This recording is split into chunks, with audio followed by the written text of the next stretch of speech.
joke and say it was my own money. And I did it like that because I felt that if I failed, it was my money. If I win, it's my money. And there was no pressure from anyone or anywhere. If you were to advise someone that is definitely playing with this idea in their mind that I might want to open my own psychic, my own business, hustle, whatever you want to call it, would you say that it is safe to, if you're employed right now, don't quit? Yeah.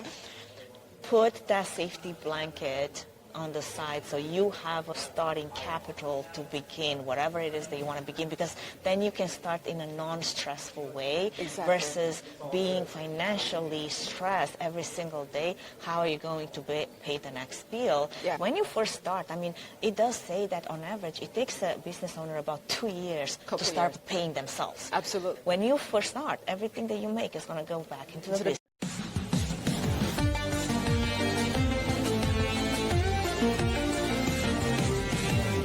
Welcome to Events Demystified podcast, where we explore and demystify the world of in-person, virtual, hybrid event AV production and technology by sharing insightful tips, tricks and tactics to make your events a success. This podcast is brought to you by Tree Fan Events, a woman-owned boutique event production agency. And your host is Entrepreneurial, a technical event planner and producer with almost 2 decades of hands-on technical experience in event production.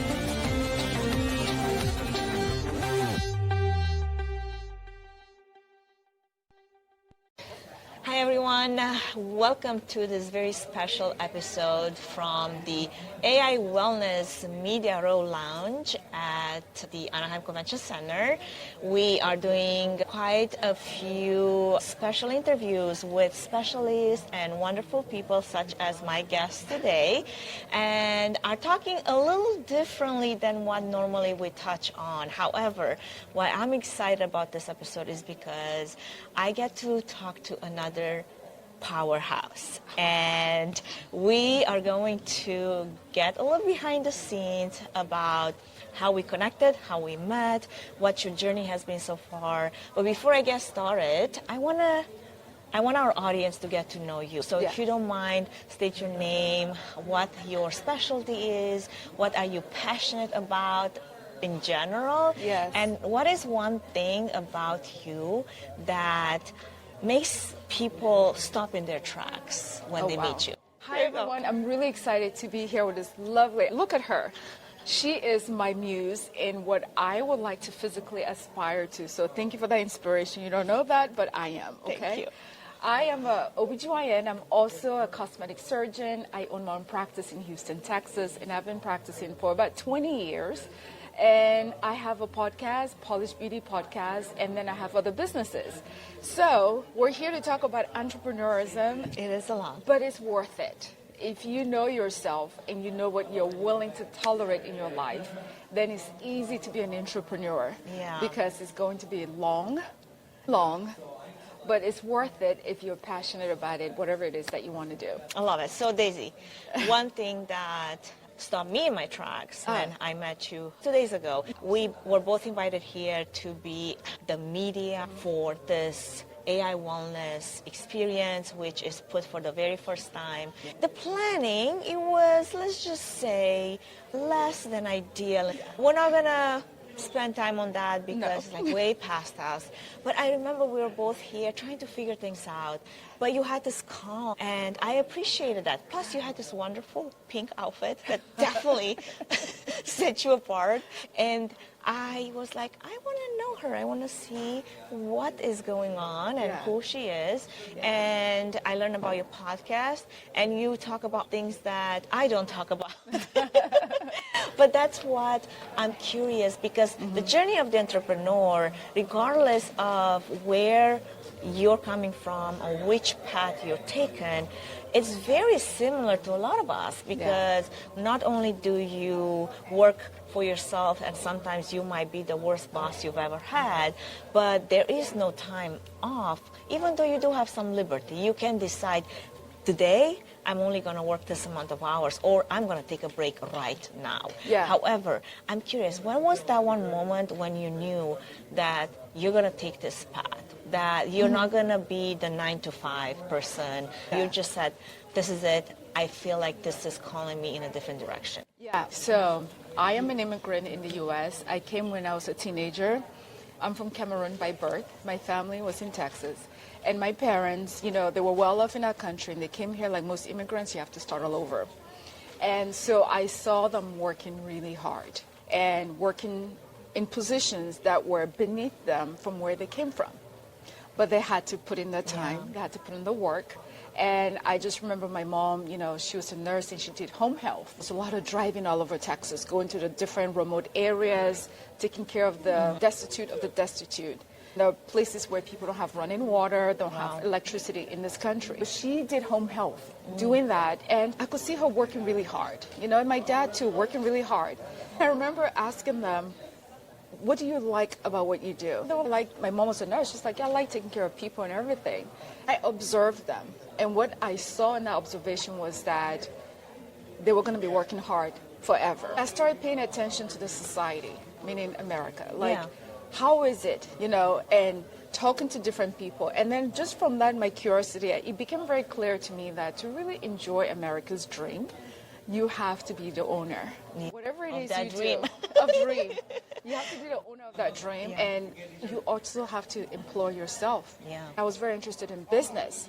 So I told my parents I wanted to be a business owner, and they were like, don't do that, not in this country, you have the wrong last name, we don't have any connections. But I knew I wanted to be a business owner. So they kind of said, you should be a doctor, and I was like, okay, because that's what you do. As an immigrant parent. 3 main paths as a Romanian immigrant.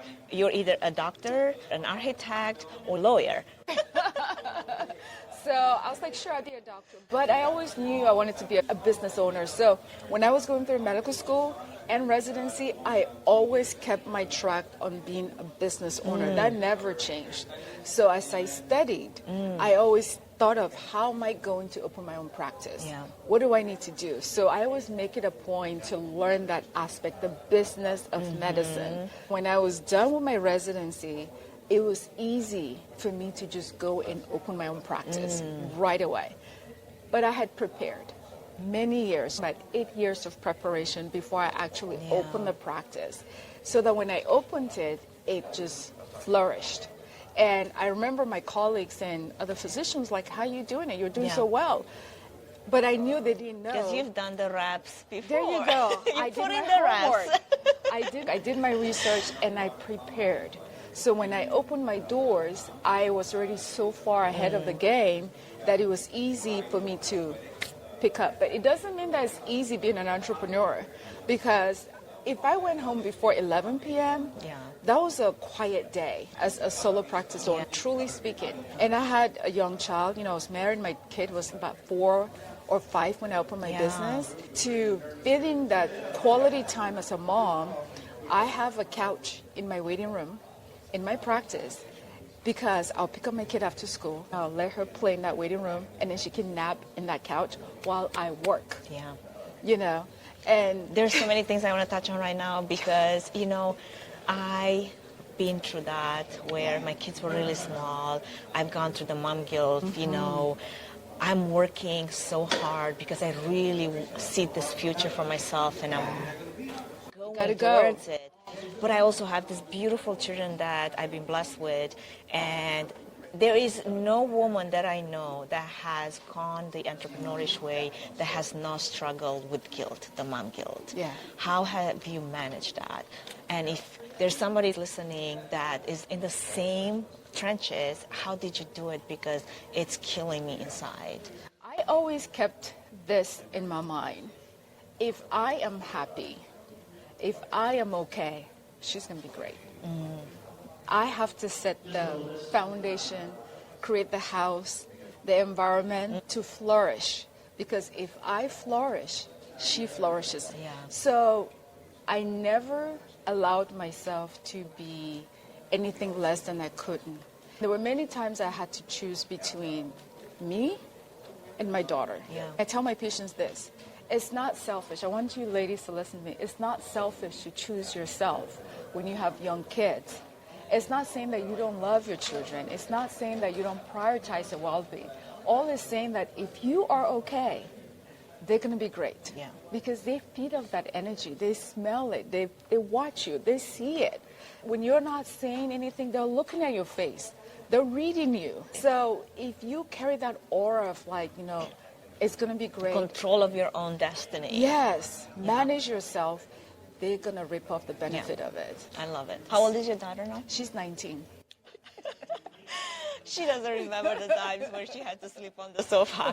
But here's something from my own experience. I have an 8-year-old daughter, and I see her wanting to take on the path that I have taken. She feels empowered when she sees me work out, when she sees me work on the computer and be able to travel and be able to do things that she sees herself wanting to do in the future. So there's definitely a level of inspiration that the seed that you plant in your child, if you really go after your dreams, because then they can look at it and say, if my mom was able to go after her dream, then I could do that as well. I don't expect my daughter to follow in my path. I would love for her to explore what she's passionate about. She's a little bit of an artist. She loves to work with her hands. She's very craft, also girly girl.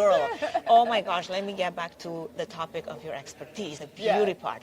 The only reason why I have face mask at home is because she is the one that wants us to have a pampering session at the end of the night. She's so sweet. Literally, we will just be in bed with our little mask. You have those hand things and the booty. I love it. Because Anka has no time for that. But because it's our bonding time, I make time for what she finds joy in. So here we are spending together this time where we talk about things and we get beautified. To me, it's taking the time to invest in yourself, but also into your children, and find the common denominator that sparks joys in them. Absolutely. We also go to the gym together. She's 8, but she has those little 8-pound the dumbbells. cutest. She wants to work out, and she asked me, Mommy, do I look strong like you? After like about 3 sets. So it's hilarious.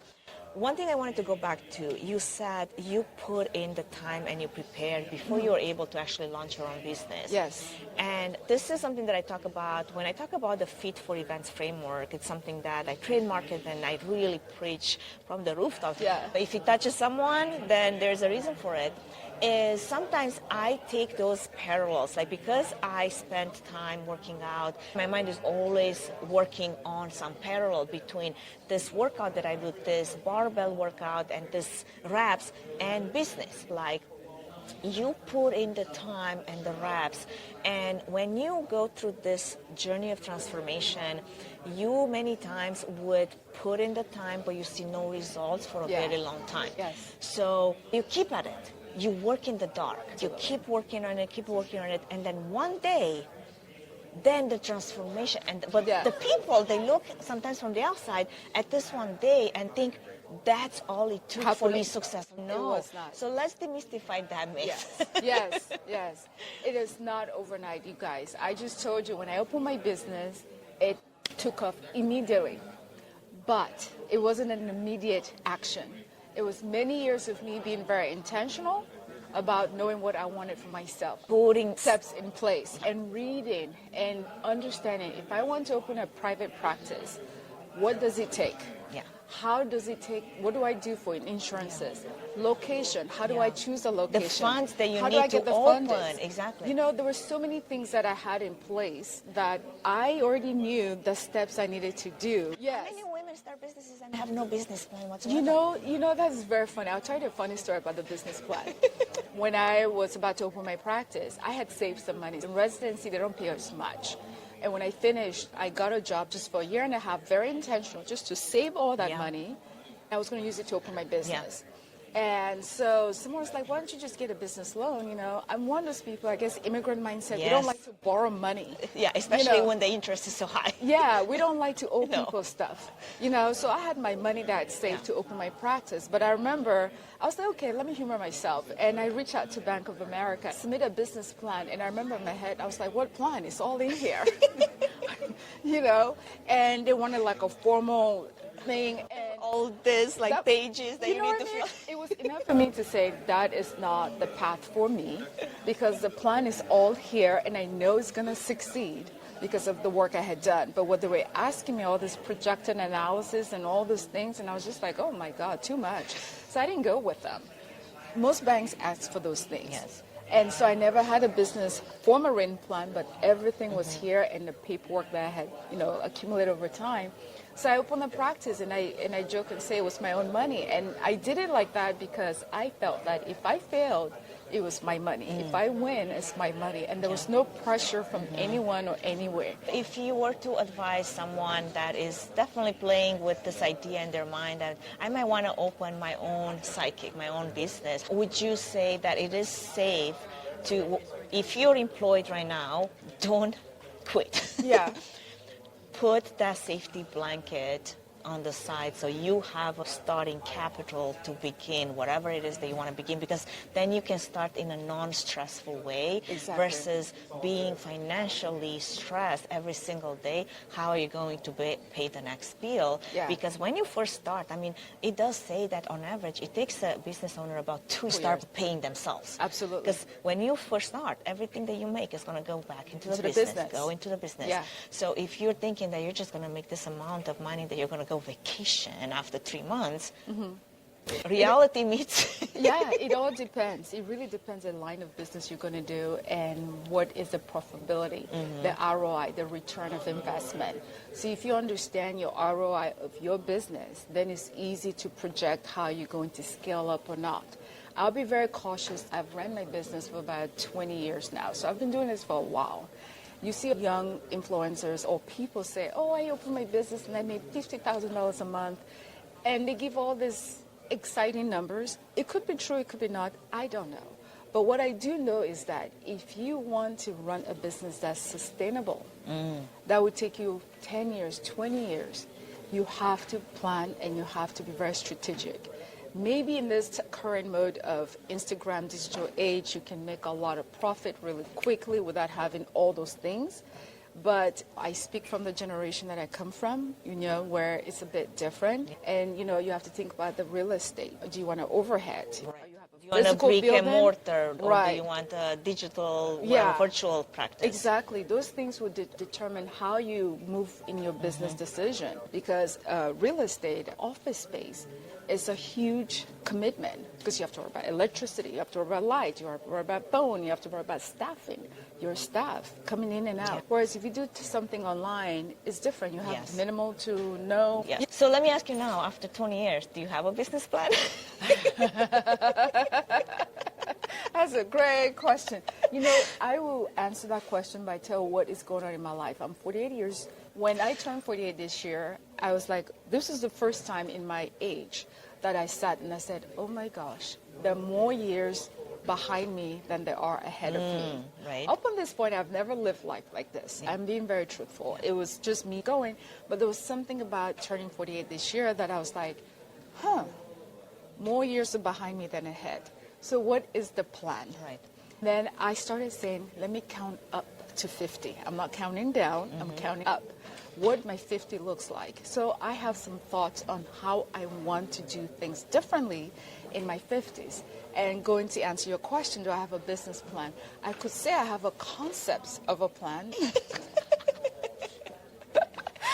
I have some ideologies of how I want to move. But it's easy to do that because I've done this for so long. Absolutely. But it can fluidly move. Absolutely. If I go to a bank and ask for a business plan. I mean, nowadays, with the help of ChatGPT, I can with one business plan know. That's right. However, I agree with you because I have reinvented myself so many times over the last 20-something years that I've been in business myself. And every time I thought I had an idea of what I'm doing or where I'm going, it was something thrown in the way, a decision, a curve, something that needed to readjust the planning. In your state of mind that you're in, it sounds like the flow is what really creates abundance. I allow myself to be structured but flexible, to have somewhat of an idea of what I'm doing in each one of the directions. I have 3 different streams of income, but still flexible enough. For example, for 20 years, I operated in the AV production space, doing production for large events and small events and medium events. Yeah. But then in the last few years, I pivoted hard into AI technology because that to me. It's the future. So it's Yeah. another reinvention into a different space. And I'm kind of the same mentality as you, the immigrant mentality. I will figure it out. I have the capacity, I have the ability to figure out, and I'm going to go and get after it. Now, if somebody doesn't come from the same confidence in themselves that they will figure it out, how can we help them out? How can we give them maybe a piece of advice of how to still go after that one dream that they still have in the back of their mind, but they've never had the courage To just to do it? Yeah. That's a very important question that needs to be answered. This is my advice to you. Start doing homework. When you have your kid and they come home and say, Mom, I have my homework, you always ask, have you done your homework? You have to do your homework. That homework starts with, number one, write down what you want to do. Number two, ask yourself, who is going to help me get there? How am I going to get there? And when am I going to get there? So let's start with the who is going to get me there. Number one is you, but you don't have the confidence, so you cannot necessarily do that for yourself. Then I want you to start looking for other people that are doing what you want to do. Reach out to them. Call. If anyone ever calls my office and say, Dr. Ayim, I want to do what you have done, assist me. I have done so much of that. If I was of this younger generation, I would have made so much money because that's my expertise. So find a mentor. Find someone to mentor a mentor may charge because not everybody's charging for everything. But in my time, you just call and I give you the blueprint. Yeah. It's easy. So reach out to someone. If they charge, then, talk to them, because even the talking, you can pick some nuggets. Talk to many people. In that who, you're going to learn the how. You yourself do the research. She mentioned ChatGPT. ChatGPT is the best personal assistant you ever have in your life. Just call ChatGPT. I want to be an interior decorator. Can you give me the path to get there? Right now, here's where I am, and I want to get there. It's going to give you everything. You're giving the context. I think a lot of people, when it comes to prompting, they miss on that one important aspect. Yeah. Give it some context. Yeah. Versus, I want to be a decorator. How do I do it? Yeah. You gave it. Yes. I love that you did that. Yes. She's a pro. You talk to ChatGPT like it's your best friend. We talk about prayers. If you're a Christian, I'm a Christian, you talk to God because you can talk to him. You tell him all your problems, you lay it on his feet, and you trust. Think of ChatGPT as someone that you can talk to about everything. Like, I want to be an interior decorator. I have decorated one home. I think the client liked it. I could have done this differently. But just whatever, spit it all in there. It has the ability to extrapolate and give you a plan. And then you can tweak it as you go. So that's your who and how, right? When do you want to accomplish your goal? I am a firm believer. You need to have a timeline in your plan. Because if you don't, then you're aiming aimlessly. And you can go on forever and ever. You need to say in 3 years, I'm going to be done. Or in 2 years. Or in 1 year. Yeah. That way it's your target. You may arrive early or later, but at least it's a target. Yeah. So the when is very important in that plan, and that's how you would do it. Is it going to be easy? Absolutely not. I told you that they tried to steal you. Yes. It's not. Listen, I don't know, but I'm telling you that anything worth having takes time. Yes. And takes planning, it takes preparation, and there will be times that it doesn't go as you're imagining. Then you have to pivot and repivot. And you thought when you're done, you're going to do it again. And do it again. I love it.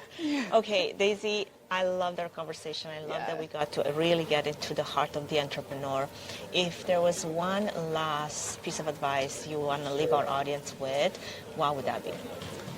Oh, the one advice is very simple. My parents, where I came from, has been the trajectory in my life because I know where I am from.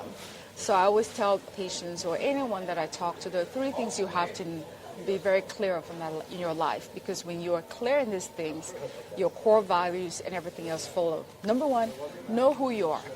Only you can know who you are. Very important to know where you come from. It could be country. She's Romanian, I'm Cameroonian by origin.